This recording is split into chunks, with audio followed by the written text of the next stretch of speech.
Welcome to another episode of Rebel Therapy Podcast. I'm your host, Katie. I am your other host, Michelle. Welcome.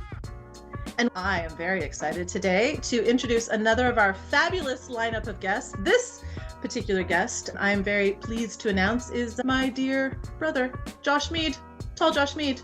So thanks for being here, Josh. Yes, thank you guys for having me. I appreciate it. So tell the people about yourself, Josh. All right. Well, yes, Katie is my sister, has been my whole life. It's been pretty cool. So I am a voice actor for film and TV, mostly TV and commercial, radio, that sort of thing, and do some face acting, as I like to call it, every once in a while when the opportunity comes up. Most of the time, I'm just in my booth over here, but I've been doing that for 13 years full time, and that's what I do all the time. Yeah, that sounds so interesting. I love how you say face acting. It's like you got to put on the mask or something, that side of yourself. Years ago, because I did so much voice stuff, and then people didn't really care. And then I was like, do one little TV commercial, and I'm like, it's face acting. And people thought it was so much cooler that you're in a regional commercial or whatever. So I was like, all right, I have to differentiate between now. So face acting here and there. Honestly, that's kind of actually really fascinating, the idea of like identity, right? And something about like when you're only a voice, like somehow you're even more of a step removed. So even though you're acting out a script, it's like because they can actually see you, that it somehow is more valid or more real to people is kind of interesting. It 100% is too. People, I'll tell them that or show them a piece of something I've done. And they're like, that doesn't even sound like you. And they don't even care. And then there'll be one little spot and you're on screen for a blink. And they're like, you're in that commercial. That's so amazing. Yeah.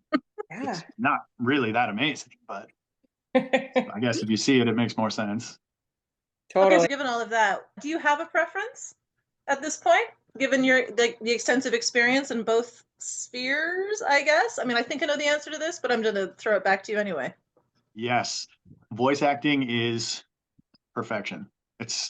I don't know how it took me so long to get into it, but for me and my lifestyle right now with children and everything like that, it's perfect. It's so much better, and I can get so much more done in one day of doing VO stuff than going to a shoot, which is fun. There's a whole, but still great. But a shoot takes 12, 15 hours all day long, and you're hurrying up and wait and doing nothing, and you get one project done. Cool. But in voice acting, I can do this, do 4 spots, go pick my kids up from school, take my daughter to dance, and then be there for dinner, come back, do something else. And I can wear shorts. So, I mean, that's really the big thing. Let's be real.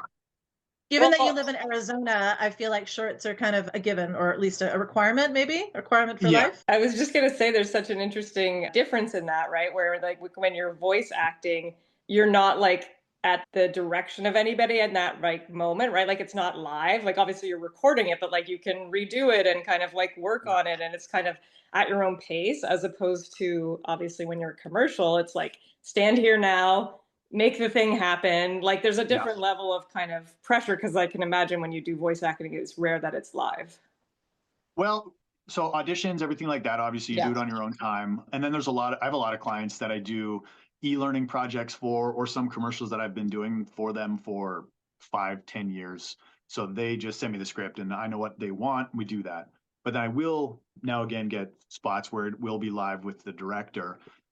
But it's never, very rarely in my instance, is it on Zoom like this where we can see each other, because they don't care. They just want to hear it. So I'm in the booth, doesn't matter. I'm just talking to them. It's like talking to someone over the phone. So for me, the pressure is non-existent, which maybe that's why I like it more, because for me at this point, it's just easy. That's doing the auditions and all that. That's the hard part once you get the job. And even if you're in a room with 15 creatives and then the client and then also the production team, and you're like, okay, it could be one person, it could be 50, it doesn't really matter.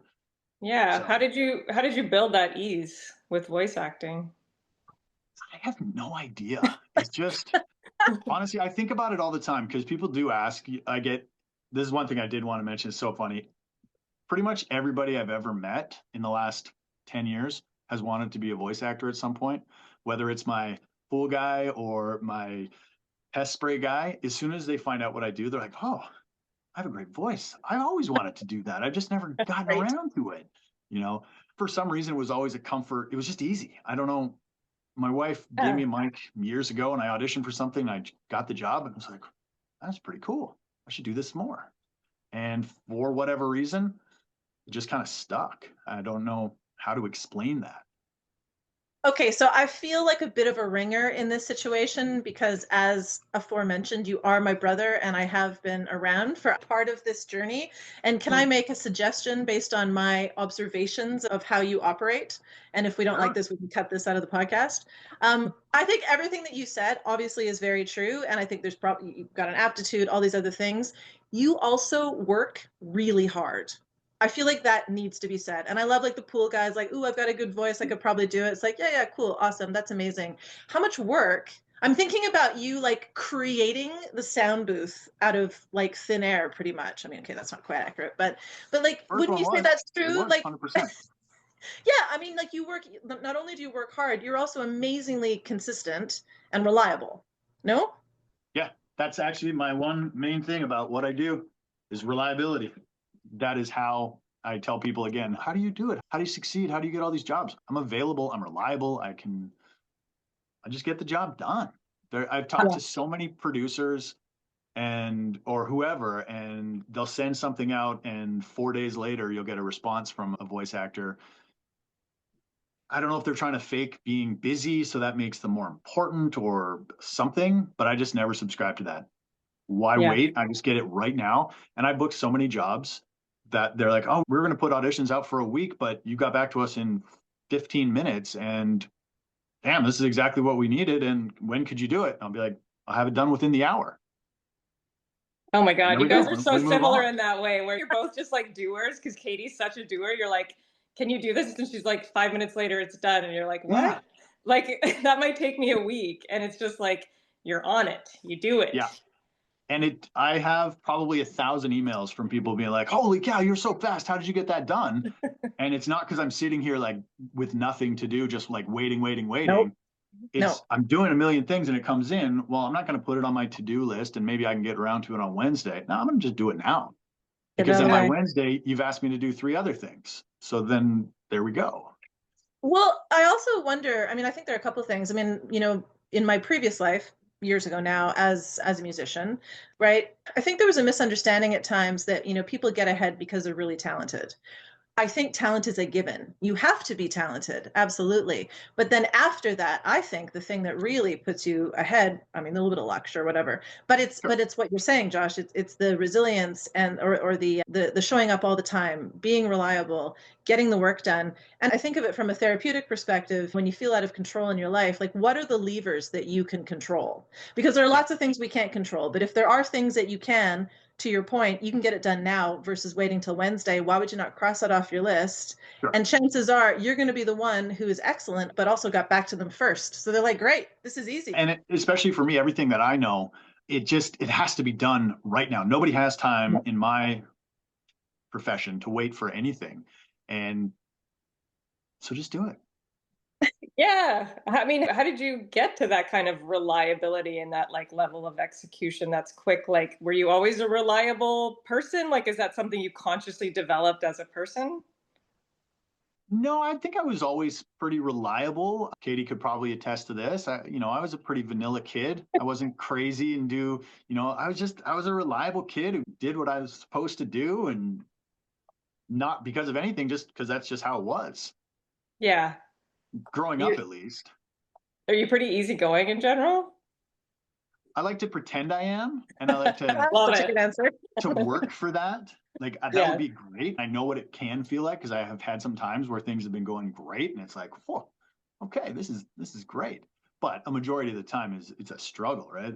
Any kind of business that you're starting yourself, and as you guys obviously know, takes so much behind the scenes work to constantly be stuff, right? There's always stuff. Like reliable and driven. Yeah.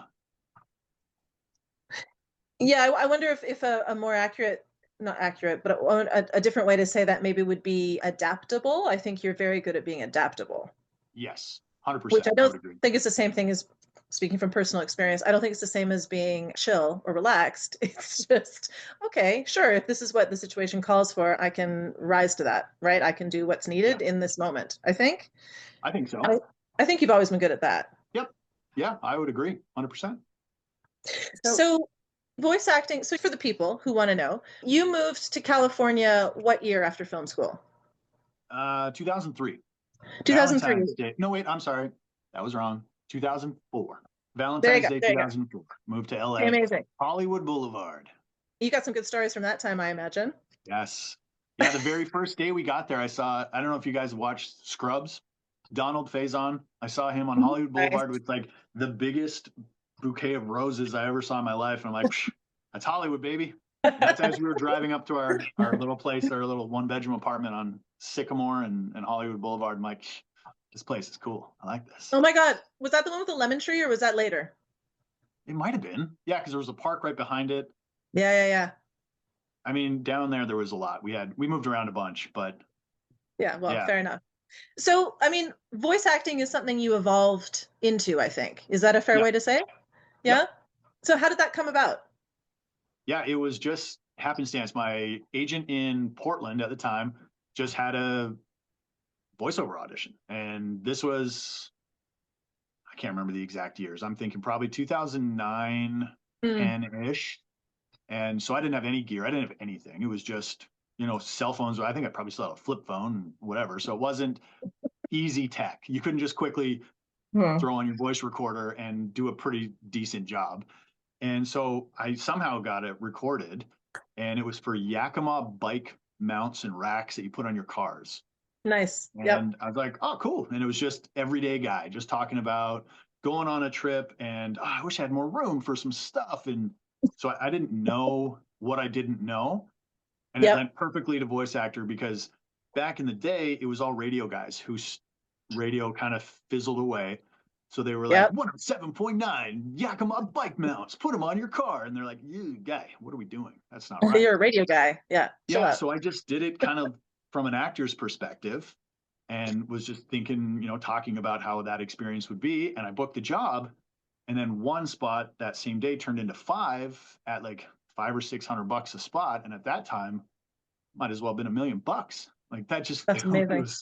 It was so good. I was like, this is legit. I like this type of work.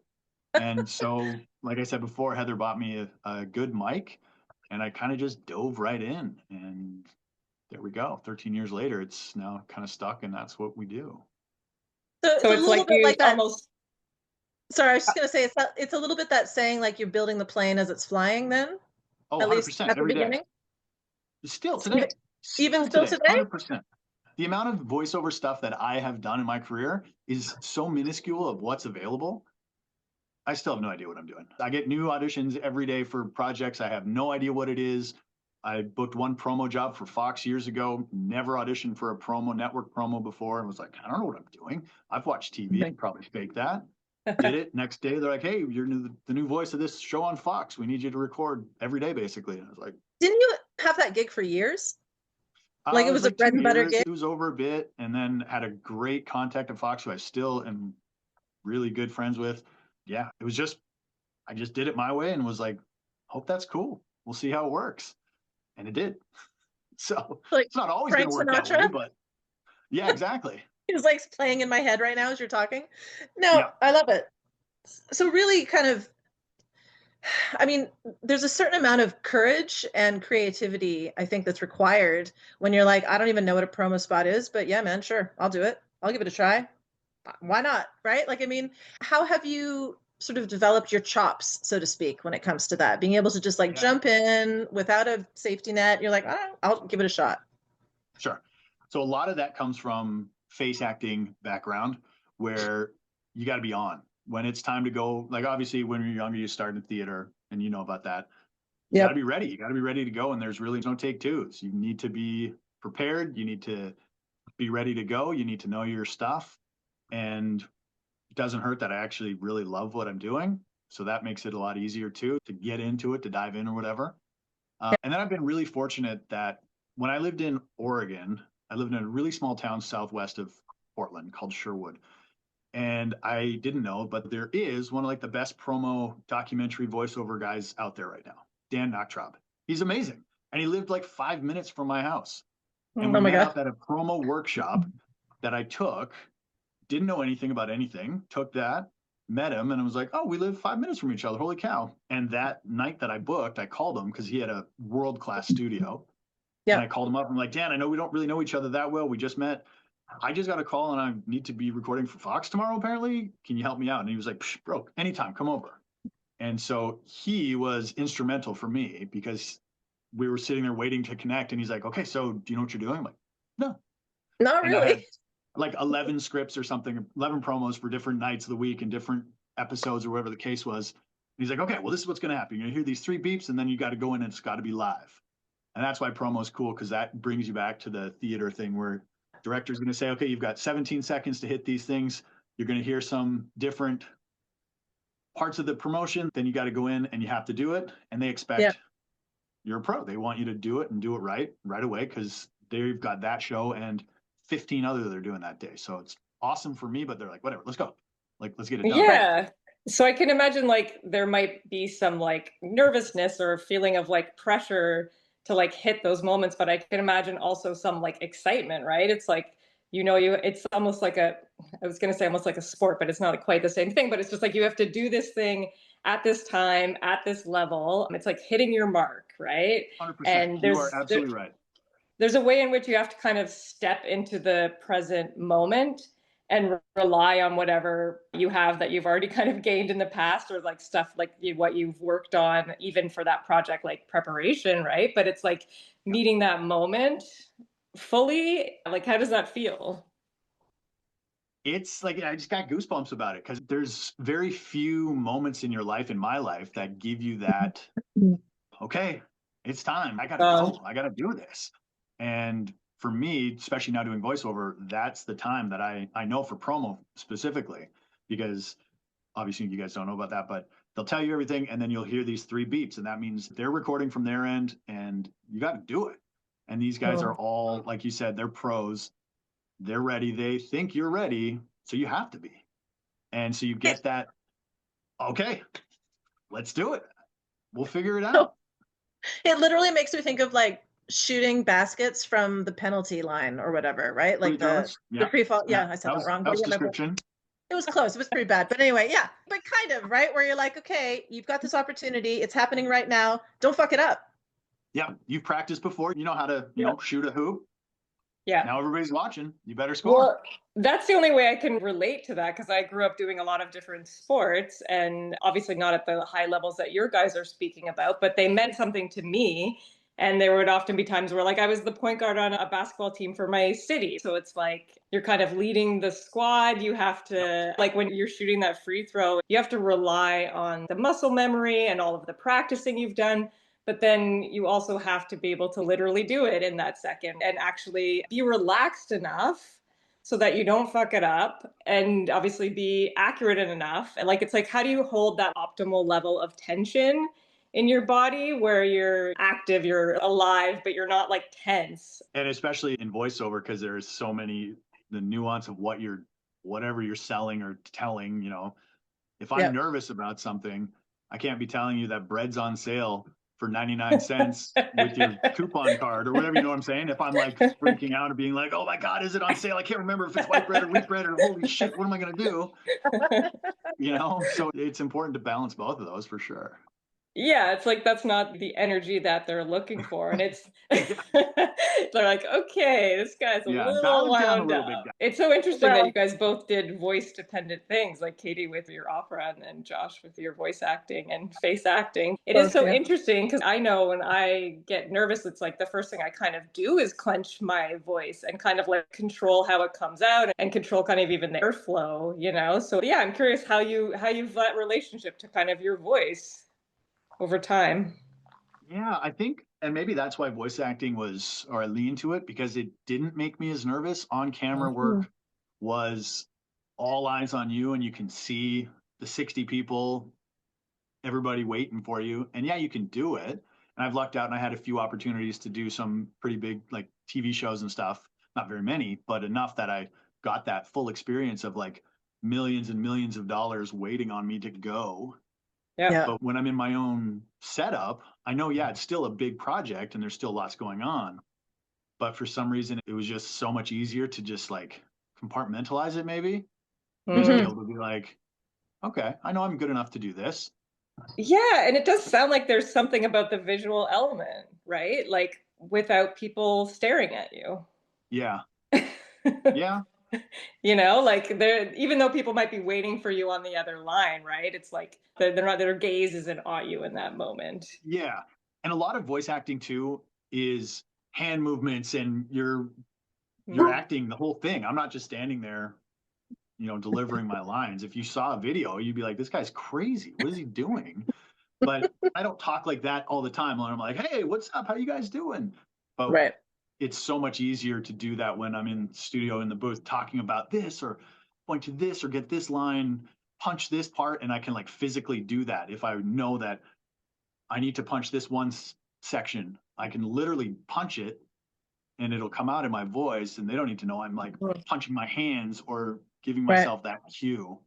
Yeah, that like Maybe just physical makes things like support. that easy. Yeah, 100%.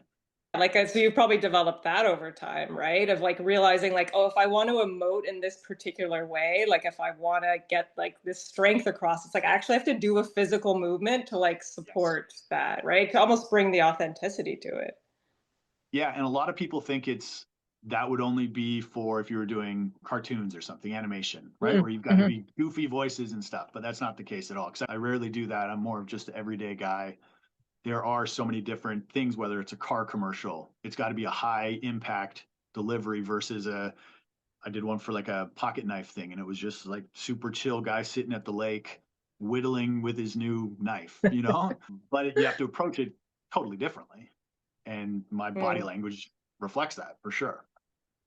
So if you're doing a voiceover of someone whittling a knife, are you actually doing that gesture like while you're doing the voice? I might in the beginning when I'm just sort of like figuring out what the sound is going to be. When it gets into it, for me, I just kind of like sit back into it, just let it breathe for a second, and then go into it without rushing through things. Mm. And it seems to work a little bit. Everything is so fast paced, everything go, go, go, go, go. But then if you need to really just take a breath, let it breathe a bit, because you can always edit all that stuff out. If you've listened to it back, too you're long. like, oh, there is way too much dead air in there. I need to tighten it up. Or It does feel like there's a metaphor in there a little bit, right? Like if you wait a little too long, you can always speed it up, but it's really hard to slow it down once you've already gone, right? Like it, Yeah. and right. And it makes me think that if you're doing this work in your booth, so yes, there are people on the other line or other side, whatever, they're waiting on you. There's that pressure for sure. It's also like you physically manifested space for yourself. Like there's a little bit of buffer, right? So you've got the security and the safety to really just do whatever you want, but it's less exposed somehow. And I do get the sense that you get to curate much more so what they're hearing. Whereas if you're on a stage, we don't have a lot of control over what people perceive, right? Like we're just doing our thing and they're perceiving it however they want. But for you, you've got a lot more control over that, right? yeah, yeah, absolutely. And you also get to, in our line of work as a voice actor, I'm like the last part of a million things that have happened. So they already are into this project for however long it is. Yeah. And I'm that very last piece that just throws the voice on top and ties it all together. so they're ready to go. They're ready to wrap this up. We're so close. We've got picture lock. We've got this. Everything is good. We just need the voice to go between here, here, here, hit these 3 points, get that call to action, move on. Let's go. Let's get this to air. Where now I can take a little bit of time and be like, yeah, I need a little bit of time. I know you're in a rush. I can expedite this process, but I'm not going to go really fast so we can get it done and then you'll be done. Nope. Yeah. No, I love that. I'd be like, I get a tiny bit of control of power of it and be like, we'll do it right. But even that they're hiring you because you're an expert, right? So it's time to rely on your expertise around things like pacing and being supported enough, I guess. No? Yeah. Yes. In theory, yes. I think a lot of people forget that though. I think from an actor, everybody is so fortunate to be a part of anything and get a job, especially nowadays. Yeah. If you get a job, it's like, oh, thank you, thank you, thank you. Like, oh, what would I do without you situation where you need to realize that you are providing a service that they can't do or they would have done it themselves. I also kind of like that metaphor of like when everyone's kind of rushing or even there's like this momentum and this pressure and everything has to happen now and it has to be quick and like there's this a sense of like being squeezed, like that at that moment when you feel like you should be pushing forward, you're actually taking a moment to take actually a breath, like to do almost like the opposite action of what they are asking for in that moment. Like you said, almost like literally breathing space in for yourself. And it is that like taking that moment to support yourself before you then perform. Breathing is, it sounds stupid, but it's so important. No. And I've learned over a decade plus to do it differently now when it's time to be on, or it's just time for me to be in me time. But I don't sound different, but I know that I'm speaking differently than I would if I was just hanging out chatting with my kids. I know there's a difference. And again, that's just a learned skill that makes it easier for engineers, so they're not constantly taking huge breaths that they're like, sounds good, but we got to edit out every second word because this dude is breathing hard and weird, and which happens. And I've done it a few times in the beginning. You're like, why did I breathe like that? That doesn't make any sense. I would never do that in real life. And then in between a weird word, you're like you're not underwater. What are you doing? So there's a skill you learn. You consciously breathe differently, like while you're doing it or while you're preparing to do it. Yeah. Well, I breathe and I speak differently. Katie, again, can attest to this. I sound different than when we grew up. I hear my wedding video. I'm like, oh, who is that guy? And that's funny. Yeah, it's funny. It's your stereotypical Canadian. But again, I learned, here's a good story. So I had one audition in Vancouver at Lionsgate Studios, the big studio. My buddy Steve brought me, we driving this like rickety old Toyota Tercel. I was probably, I don't know, 2 weeks out of film school, super excited, get to go on the lot. My name's on the list. I go and do all this stuff. And the casting director, she was like, oh, this is great. You did excellent, but man, you're never going to work here. You sound so Canadian. It's just not going to work for American television. I'm sorry, you've got to learn to sound American so we can cast you in these shows. So go learn that. Right. And I got a job like a month later at a call center catering to Americans. And I was like, perfect, built-in education. Here we go. And I learned to speak American, just mirrored it back. Hey, 100%. And what is the difference? Oh, without getting to yeah, it's obvious. The obvious ones everybody knows, the abouts and stuff like that. You do hear it a lot. I know Katie doesn't think you hear it that much in Toronto. Well, I think you hear it less. You hear it less in Toronto than other places, but for sure. And to be fair, I thought you didn't really hear it in Vancouver, and then I go back now and I'm like, yep, there it is. Never mind. Oh, you can. The patterns. There's a lot of not every Canadian. A lot of Canadians you can tell because everything ends in a question. Yep. And it's not even a question, but that's what it sounds like. Even when you're watching a show now and you're like, oh, that's Vancouver for sure. I can tell. I can hear it. So there's little things, and there's still words that I forget. And like composite and composite, I don't know which one's which. I just say whatever. And I'm like, I don't remember what is supposed to be the right one. I still don't now. I couldn't tell you. I would definitely say composite. Wouldn't you? Yeah, composite. So composite would be Canadian. Canadian. Oh my God! Now I'm in my own head about it. I can't tell. So there's a composite sketch. Other ones too, composite. We'd say. I think we'd say composite. Composite. Yeah. Okay. Yeah. Not composite.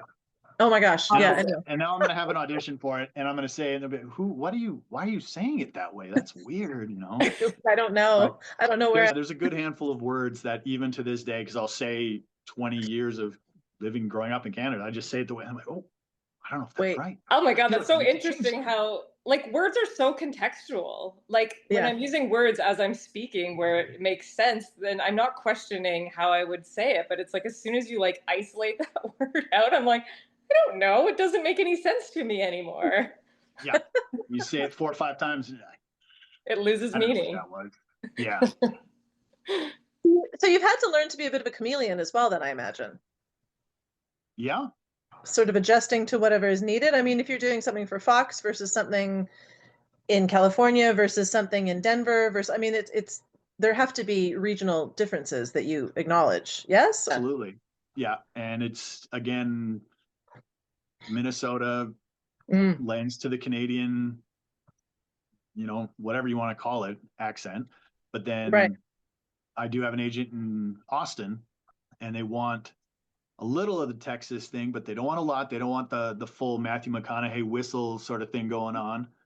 Because they want it to sound normal, not like a very specific, that's him trying to be, a Texan. So you got to learn those on the fly. I've done YouTube videos tons where, like, how do you speak New Orleans? I did this one spot for, it was some shrimp company in New Orleans. They're like, oh, we want a full Cajun accent. I'm like, what? We never talked about this. So then we had to go back and forth and be like, we could do like a very minimal, like barely there. And I kind of just, I don't even remember what I did, but it worked out. Drawled everything? Little bit, yeah. So you have to adjust to that and make sure that you feel confident enough, because you may feel like you're a complete, just like, what are you saying? This is terrible. Like, perfect. Thanks. Do another one. Exactly what we wanted. Okay. Yeah.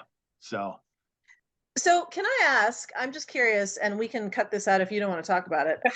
As therapists, there's all this conversation. We have different conversations all the time about what the role of AI is going to be in the future, what the role is currently. Nobody seems to know what's happening or how it's happening, but it's definitely impacting so many different industries, right? And I can imagine it must be impacting yours as well. What's your experience so far? Yeah, we took a huge hit. I would say end of 2024. Yeah. It almost went from like 0 to 60, but the other way, 60 to 0. Where we would have so many, almost full stop. We had a lot of really good, what I call bread and butter clients, said nobody's ever going to hear any of this stuff. I'm not going to make millions of dollars. I'm not, like, it's nothing, but it's consistent work. We're good at it. They know we're good at it. And so, like, we did, Heather and I both did, we luck out because we can have both of them.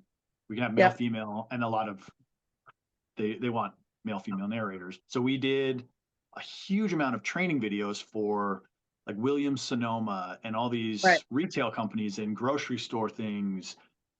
And then it would be where we'd have 7, 8, 9, 10 scripts a day. We wouldn't hear anything for a month and a half because everyone's like, oh, I could just feed this into a AI prompter and it would be great because nobody cares. And then, so there was nothing. And it was crickets, like legit. We'd be like, is my email broken? Like, I'm going to refresh this again 50 times because I think like Gmail must be broken right now because what is happening? Yeah. Wow. Without derailing the conversation, who is Heather, and is she also a voice actor? I'm sorry. Just so she's my wife. She's my wife, and we were both face actors. That's what we met in Vancouver Film School, and now 1,000 years later, we're both full-time voice actors here in Arizona. Great. Thank you. Continue on. Fast forward a couple years, I think I see like a revolt to AI. People don't want the slop, right? You've heard that, AI slop, obviously. And I think people are now weighing, okay, it's free. It's not as quick as everyone thinks because you actually have to be good at the prompts and all these things. So that's a whole new skill set you have to learn. And if you don't do it right, it comes out like garbage. And again, it's the nuance. I feel like I've said that more times today than I had in my whole life. Amazing. You can't, so far, get that correct nuance for whatever. Or if you do, with a live person, you can say, okay, I like that, but let's just pretend you're just talking to your buddy at a campfire. You've known him for 20 years. You guys are just talking about whatever, and then talk about those knives, for example. Right. And I hope AI isn't going to get to that point where you can get a read and then they can put that nuance in and then it can take the direction and then do the same thing, but just a little differently. I feel like a human ear can hear that different than a computer reading code or whatever it does. I don't even know. I think you're also relying on a human's ability to have imagination and an emotional connection to what you're discussing. And at least at this point, that's not possible for robots, right? Which is not creating anything, right? Just regurgitating stuff that it thinks is valid to whatever you've asked. It's not being able to go back in time and go, I remember actually doing that with my friend, and that was the sense that it was in my body when I experienced that, which I can now bring into this present experience. I mean, I think you're right. Yeah. It's saying, oh, I know what a campfire is, and it must be warm, and I can smell smoke, and it's dark out. Cool. Yeah. Thanks, buddy. That's helpful. So as therapists, we talk about things being relational, and to be relational in that, like, I'm having an impact on you, you're having an impact on me, we're experiencing things together. You have to have a body, and AI is legit the definition of being disembodied, right? So I think you're right. I think that that's a barrier. That's one barrier that certainly I think scientifically they haven't been able to jump over at this point. I'm hoping they never will. But also your idea about a pushback. I mean, I work so much with teenagers or like people in their early 20s, and they are death on AI. Like, absolutely not. If they think it's chat GBT or it's AI or whatever, they're like, get away from me. Like, they're just not having it at all, Good. which is heartening to me. Is there AI therapy? Is that a thing? I'm sure it is, right? Yeah. Well, there is. Okay, but yeah, it's a whole thing. I mean, I wouldn't call it therapy, to be honest. Yeah. I mean, is it therapy? Yeah. No. So it's just AI. Well, it's designed to Instruction? validate you, right? Um, So That's if you helpful. want, it's more like hanging out with somebody you don't know very well, having a beer, and then them just going, yeah, yeah, yeah, for sure. There's a place for that, I suppose. But in terms of therapy, part of it is that you need to be challenged. You come in with your set of assumptions, and part of what we do together is interrogate those assumptions and try to figure out where those patterns are that are not actually true. We thought they were true, right? We're moving along like they are, but you need a human being to be able to do that. There's also responsibility and empathy, which you cannot get from AI. So the biggest issue is that there is no ethical responsibility built into any of these systems. So there are these horrible stories of people like being goaded into suicide, for example. Yeah. Kids. Well, that's what's so dangerous about it is that they use the language of therapy, right? Like they're able to scrape all of the language that anyone's ever used in therapy, all of these different like techniques, if you want to call it, right? So they can frame it in a way that it sounds therapeutic and it sounds right. But like, it's not relational, it's not embodied, it's not actually taking the whole picture into account ever, right? Like it's not able to relate. Yeah. Actually. I think that's what you just said, I think is the most dangerous thing, that it sounds right. That's right. Yeah. Like just that it sounds big deal. That and there's no intervention either, right? So I mean, we are required ethically and legally as well to create safety with our clients, right? Like they're not responsible for safety. They're coming in trusting us to keep them safe, right? And so, even things like being able to report certain things or being able to intervene when we need to, or, like AI doesn't do that. So what you're doing is you have people coming who are deeply vulnerable and susceptible to these things, and there are no guardrails. There's no one there to keep them safe, which is terrifying, actually. But especially as young kids, in their worst moments, trying to figure that out. Exactly. So anyway, it's a work in progress. I mean, I think AI can be super useful for certain things, absolutely, but as of yet, not therapy. Probably art and therapy aren't the best uses of AI. I think that's a lovely statement. Yes, I agree. All right, so you're noticing that the industry has shifted again then, has it? Yeah. It's going in a new trajectory. People are starting to realize that consumers don't want to be tricked. And I know I'm at a different level of when I see something, I'm like, nope, I don't even care what it is. I'm not buying, even if that's exactly what I wanted.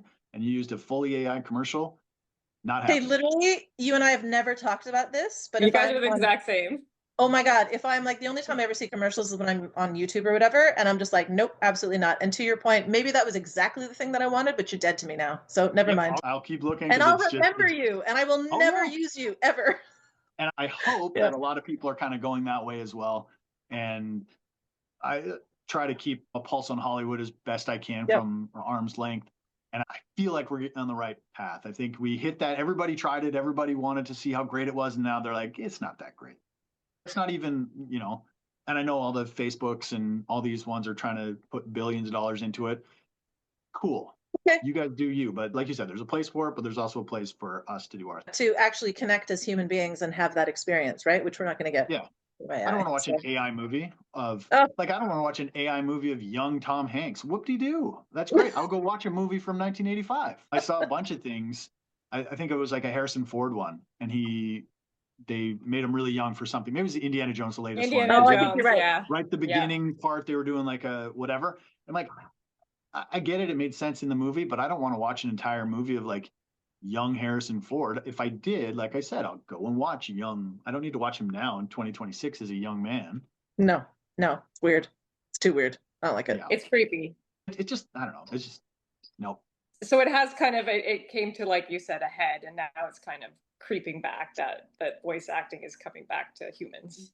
Yeah, and a lot of people are trying to put in safeguards for voice actors as well, because in the beginning you do a commercial and somewhere buried in your contract was that they're going to use this for AI learning. Now we can use your sound for anything. Forever. People didn't, and now you're like, wait, that's me promoting that brand of cigarettes, or well, they don't do cigarette commercials, but you know what I'm saying? Like, Yeah.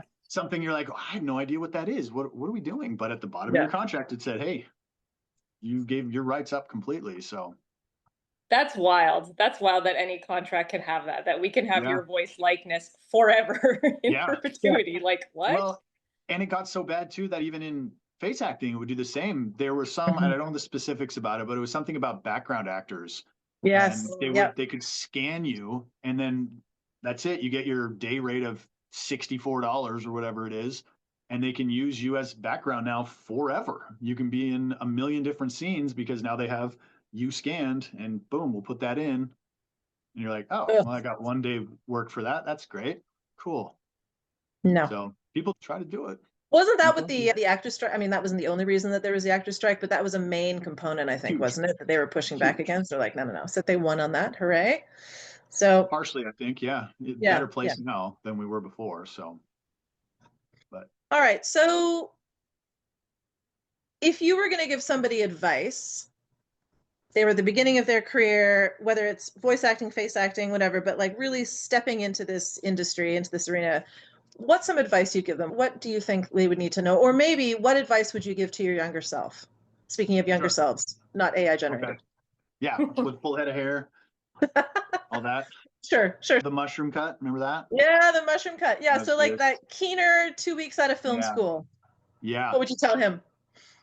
It's kind of simple. To me, it seems simple. Is you just can't half-ass it. Everybody says, have a plan B. Make sure you do this or do that. That was never the way I approached it. And maybe to my detriment or not, we'll see. You just have to, don't think about doing it. You have to just do it.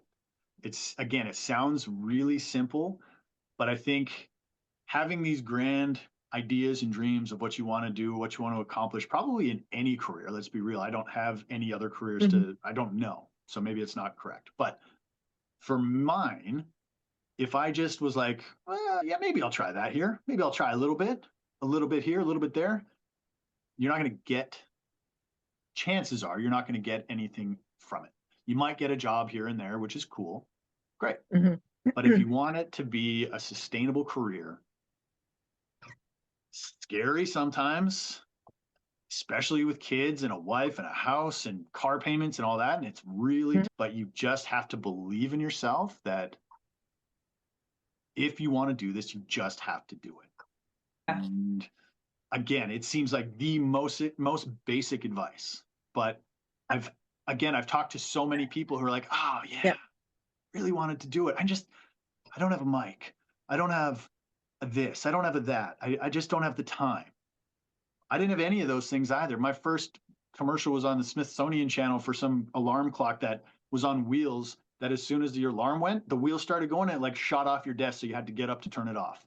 Oh my God, I bought one for Oscar. There you go. Because he couldn't get out of bed to go to his classes. It's amazing. Yeah, so that was my first spot. It was a national spot, and I did it in a closet with like a whole bunch of jackets wrapped around me. And the guy I did it with is like, oh, your sound booth is amazing. What do you have? I'm like, oh, it's insulated, this and that. Totally just bullshitting the whole time, knowing I'm like holding my winter coat around me so I have no reverb or anything. I'm like, yeah, it's real pro level stuff right here, man. So anytime. Yeah. Well, to me, I could have waited until I bought a booth, but no, let's just do it. What I heard in that was like, do it before you're ready and like learn through the doing. Sure. Yeah. Right? Like it's through the experience actually that you learn how to do it. And it actually is similar to being a therapist, not obviously one for one, but like the idea of like, you learn, theory, techniques, and we definitely practiced things. And it was a very embodied like learning in school that we were at, which I think was invaluable. But it's like, the first time you're in front of a client, you're just like, I was just going to ask. I mean, I was terrified. I was like, wait, I'm the therapist? Wait a second. Like, Yeah. luckily it was in like a student clinic setting. They knew I was like new, right? So it wasn't kind of pretending on that level, but it was just like, oh, you got to meet the moment. And then it was like, I grew into being a therapist through doing it. Yeah. But And it's that like, first client you probably had after school, after everything, and I don't know if you worked for someone or you went to by yourself, that must have been terrifying. Sit down, your 12 o'clock's about to come in, and you're like, what am I doing? Then it's the same. You have to think, okay, I'm educated, I'm smart, I know the basics of how to do it. And then you kind of just fly by the seat of your pants and hope you sound right. Yeah, no, I love adapt. it. I mean, what I'm kind of hearing is that it's not about having a plan B. I agree with that 100%. And I think we could sort of extrapolate all of this and apply it to life in general. Like, what are you doing? Are you half-assing your life or are you actually living your life? And it doesn't mean you're not going to screw up. Of course we will. And I'll speak for myself. I have spectacularly crashed and burned at different times, but I did it with my full chest. You know what I mean? There And you I go. feel Yep. like you go in and you Oh, do it, and it's not about a plan B, but it is about pivoting as you go if necessary, right? But the Well, whole that time you're there, actually, you're giving it your all.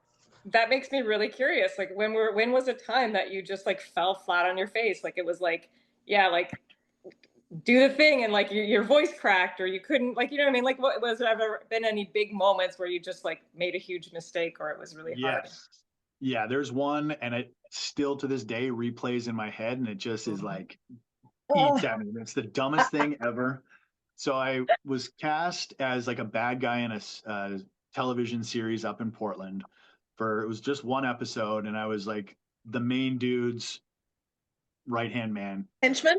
Henchman, yeah, basically. So there was him and two of us. So it was a big shootout gun scene in a warehouse, and everybody had guns and pistols and whatever the case is. And there's so much safety involved on set. Go through everything a million times, but you also have the stunt guy talking to you, and then the director, and then you've got your props guy. There's so many people, blah, blah, blah, blah. And I was nervous, first of all, because I got to like jump over these crates and shoot guns and do all this cool stuff. So the director was like, okay, we're going to do this, we're going to do that, and go. And the guy beside me started actually shooting. So then I did too. And then the director lost his shit because it was supposed to be like a dry run through that he didn't tell anybody. So then all of a sudden the guns are going off. It probably only took like 3 seconds. Like it wasn't this big thing. Mm. And then still though, to this day, it was probably 15 years ago. I'm just like, oh my God, I can't believe I did that. And it was just, I didn't know any better. And I was like, I didn't want to not shoot in case they were recording. And then I was the one guy like just sitting there pretending I'm not doing anything. They're like, dude, why aren't you doing it? But I did the wrong thing, picked the wrong A or B. I picked the wrong one. And What was it about the director's response? Like, if he had had a more measured, like, all right, cool it, guys, like that was not right. Like, was it something about the like coming at you so hard, or like, what are you doing, or like that kind of yeah, anger? because safety is paramount. Obviously, that's the number one thing that they are so concerned about. Valid, I understand that. And it was just like it wasn't and we're obviously not shooting real guns or anything, and then we weren't swinging weapons or anything like that. It was a distance, like a wide shot, but it was still, they're loud, there's smoke going off. And I think he was startled or something, and it just got so like, I don't know, maybe it's happened to him before or something, or it happens all the time and I just don't know. And he was just like, what the fuck is going on? And I wasn't like a main character or anything like that. So I was at that point where I'm like, oh, this is awesome to be here. And this is so cool. Now, holy shit, I totally just screwed this up. Yeah. And then what And was the yet, next moment? Like, so that, yeah, and then you did record it, like you were able to go through with the shoot? Yeah. And we just walked it back and did it again. And, the scene turned out pretty well. I thought it was pretty fun. So how did But you recenter yourself in that moment where like you were like, oh crap, I did the wrong thing, like, and you're probably all agitated. Like, how do you kind of yeah. sink back into the moment and be able to perform? So again, it leans to the guy who was cast as the main dude. His name is Scott. Awesome guy. And he is a great actor. Still to this day, I always see him on shows, TV shows, movies, tons and tons of work. He's in LA. He's a great dude. Still talk to him every now and then, which is great.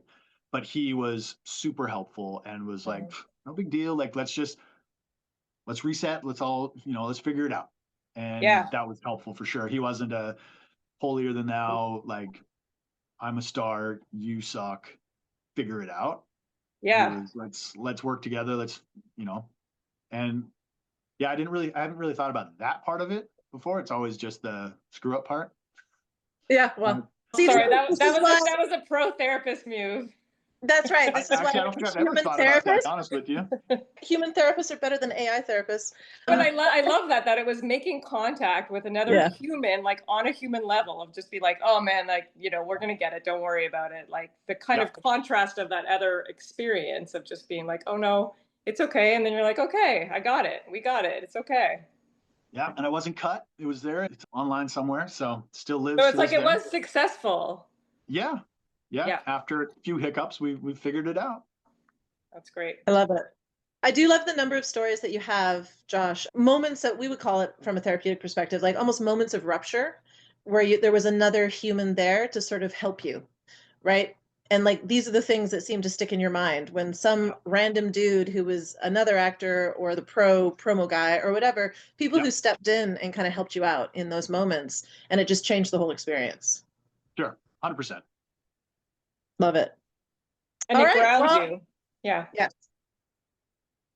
Okay. Well, thank you so much, Josh, for coming on our podcast. And before we wrap up, where can people find you? Hype yourself. Tell people about you. Yeah. Call Josh Mead. That's my thing. Instagram, Facebook. I don't post that much. I probably should, but it'll just be all about my kids and that stuff. But I'd also like to ask, like, is there anything we didn't get to that you want to say or you want to talk about quickly? Not really. I'm impressed with you guys that you've started this from nothing. I made an attempt to do that with Heather, my wife, voiceover actor, years ago to do a podcast, and it's not easy. I know it's probably one of those things people are, I always wanted to do a podcast. This would be great. So the fact that you guys are actually doing it and committing to it is admirable for sure. So congrats to you guys for doing it. That's kind of I know it takes a lot more than people think. So there's a lot of behind the scenes stuff to make it work. And a lot of learning on the go, for sure. All the tech that you have to learn. Like I know, Katie, that wasn't your forte in the beginning, and now you're just flying through stuff and creating. Like a master video editor. Right. So there you go. That's one of your skill sets now. So new skills. Good job. Yeah. All right. Thank you so much, Josh. It's been such a pleasure. Thank you. Thank you. Absolutely. Thank you, ladies. I appreciate it. All right. Take care. Bye, guys. All right. See ya.